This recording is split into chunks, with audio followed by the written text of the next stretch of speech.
Ignition sequence starts.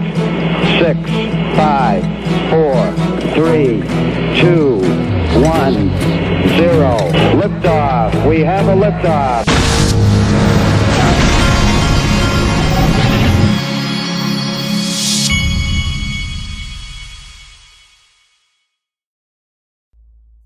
Hey everybody, this is the Digital Asset Investor, and now I can talk a little louder because people are not asleep anymore. Okay, so XRP is sitting here holding strong at 71 cents, and this is exciting. And I wanted to show you, first of all, we're about to cross 2 trillion in the total market cap on coin market cap.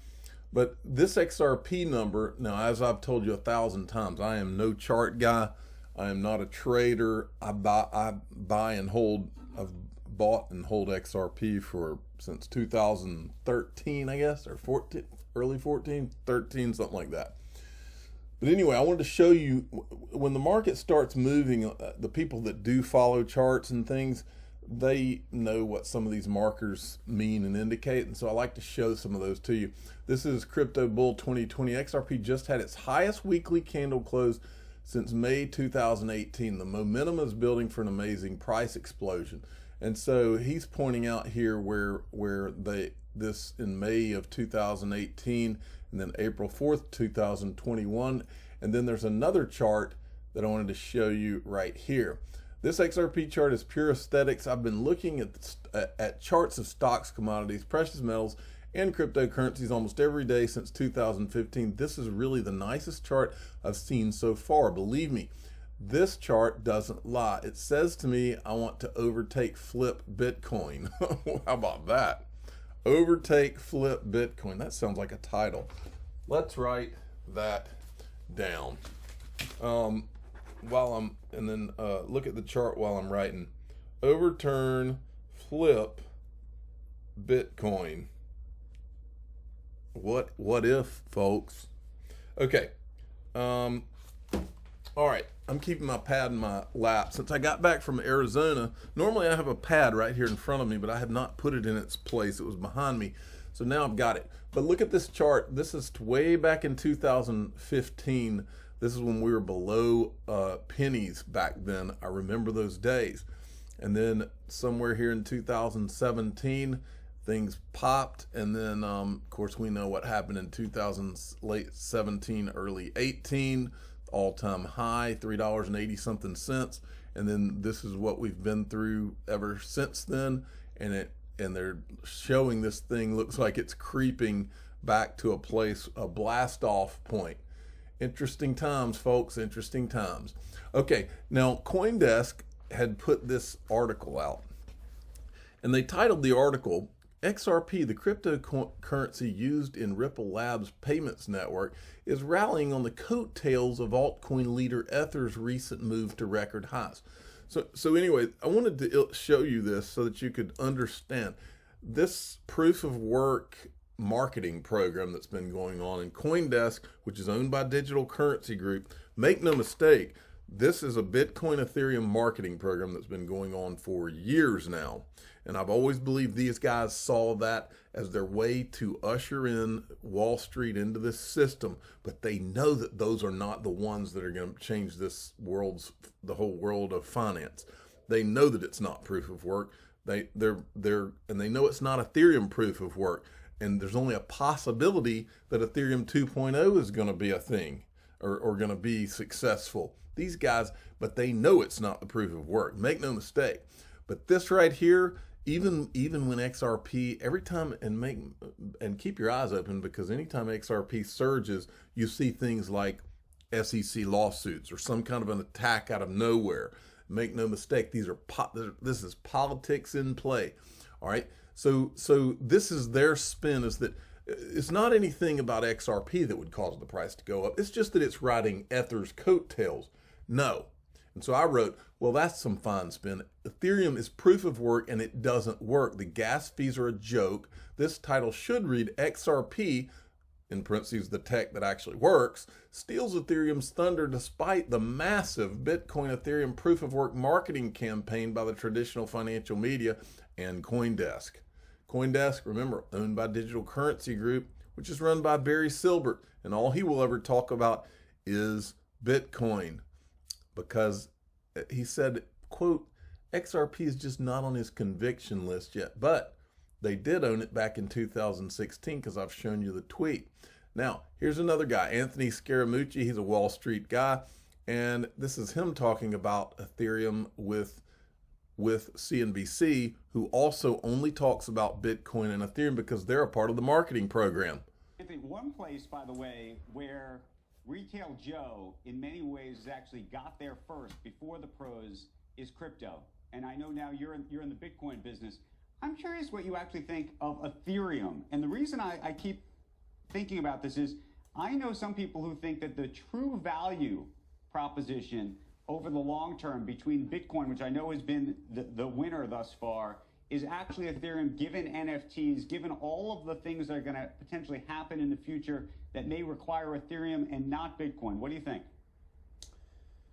Listen, I think there's a very big market for Ethereum, and I predict that Ethereum has good fundamentals and will grow. But I'm in a institutionalist sort of business. I think like an institutionalist, and I've got to get my clients thinking about cryptocurrency and digital assets. So as a first step, I'm focused on Bitcoin, and we only have now a Bitcoin fund. Could we have an Ethereum fund in the future?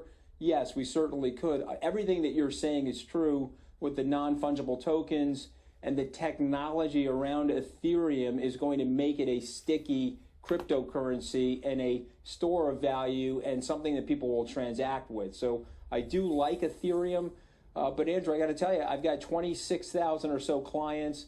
I've got to convince them to move from 0 to 1, and that's why we're focused on Bitcoin for right now. But yes, I do agree with you on Ethereum. So he just said they're bringing them in on Bitcoin. So we've got to start with something simple. So they're bringing them in with Bitcoin. These guys, I'm telling you, they know that it's not Bitcoin and Ethereum. They know that this is their way to bring them in. That's why they're not hitting them with the stuff that's actually going to work. But what the point that the other guy was making, the CNBC guy, was that isn't it Ethereum, because they're doing all the NFTs? Isn't that where this is all going?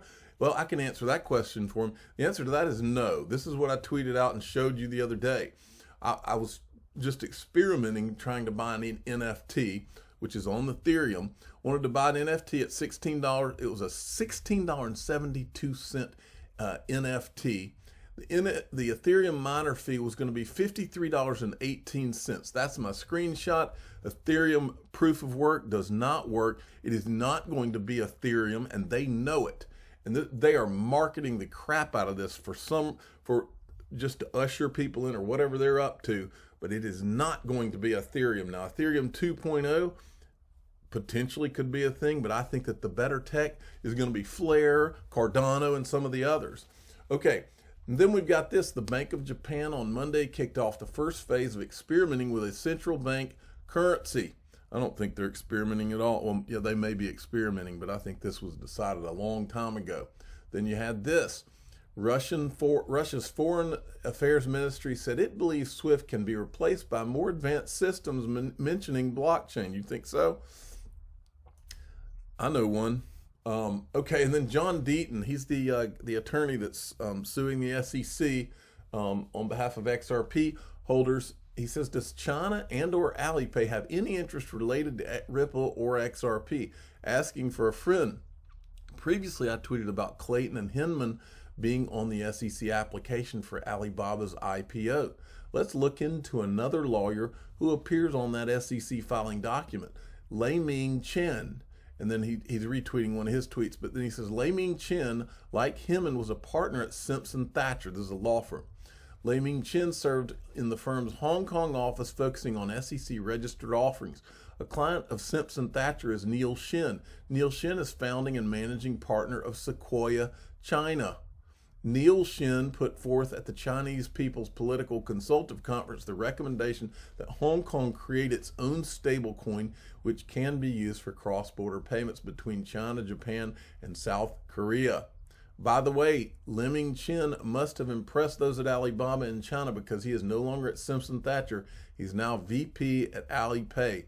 More on Hinman's partner in crime at the SEC, Jay Clayton. Those are not my words. Those are John Deaton's words. But this, someone needs to take a look at this, is all I'm saying. Now, I told you that I had missed while I was gone in Arizona, that I had missed showing some of the Brad Garlinghouse interviews. This is another one on Bloomberg. I just wanted to play you this clip. Bloomberg, not only did they, and by the way, when I see a narrative being created, I see a narrative being created, and here's one. Bloomberg and CNN have got a little narrative created that involves Brad Garlinghouse. So he was on with Julia Chatterley. Now Bloomberg's picked it up, and remember, and I'll carry you through this just remember Bloomberg, because watch this. So this is the clip that they put out from Bloomberg Crypto. Then on Bloomberg TV, they clipped a part of it and played this part. As the price of Bitcoin goes up, the energy consumption and the carbon footprint of a proof of work, that mining that happens to validate transactions, that continues to scale aggressively also. And I think we can't lose sight of the fact that one Bitcoin transaction is the equivalent of about 75 gallons of gasoline being burned. Okay, and then you had Brad Garlinghouse come out and tweet this. I guess I touched a nerve. My comment was about how many gallons of gas emit the same amount of CO2 as Bitcoin transaction. Could have been more clear in that clip. First off, I'm definitely not saying ban Bitcoin. I'm saying we collectively can and should understand proof of work's carbon footprint. And I'm not going to go through all his numbers and all this stuff, but the point is you're seeing where this is going, folks. Some people may not want to see it. Where this is going is some kind of a carbon tax or something on these proof of work digital assets. You write it down. I stand by that statement. That's where this is going. I can see it clearly. And Bloomberg is helping to create the narrative, because here's Bloomberg. Remember, this was an article I've shown you from January 26, 2021. Bitcoin is an incredibly dirty business. This is virtual money with a real carbon footprint. And then Bloomberg even has a green Twitter handle, Bloomberg Green @climate. Our carbon benchmark series analyzes how countries pledging to net zero out emissions plan to reach that target. And we've seen Ripple come out and say that they're wanting to be carbon net zero by 2030. And then I decided, well, since all these Bitcoin people are doing red laser eyes and XRP is the green digital asset and Bitcoin is not, maybe Brad Garlinghouse needs to have some green laser eyes. So I put that out. We'll see if that catches on. Maybe not. I don't really care. Just thought it was funny. Okay, Squawk Box. This is from Squawk Box. Now remember, when you're looking at this is Janet Yellen. She says calls for a global minimum corporate tax later today for countries to have stable finances and to invest in vital infrastructure. Now remember this, Janet Yellen is a globalist, just like she's buddies with all of them, Christine Lagarde and all of them. What did Christine Lagarde say? She said that Bitcoin needed some kind of a global regulation, that it needed to be done globally. Here you're seeing Janet Yellen from the US is wanting a global minimum corporate tax, okay?